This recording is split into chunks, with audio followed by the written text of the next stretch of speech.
You know one thing. All right, check Chef Aleppo Chicken. Let's get right to it. Half a teaspoon of salt, 1 teaspoon each of black pepper, paprika, garlic powder, chili powder, Ajika, onion powder, 2 tablespoons of Aleppo pepper, and about 1/3 cup of olive oil.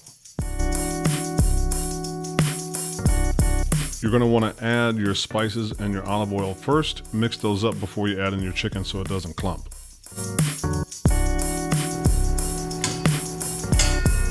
Don't be afraid to get your hands dirty.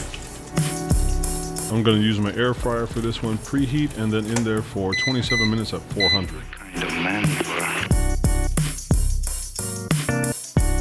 You know one thing about it.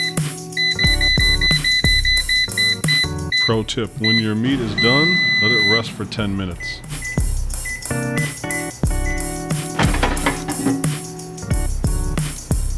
Bismillah, slice and enjoy. Man you are. You know one thing about it.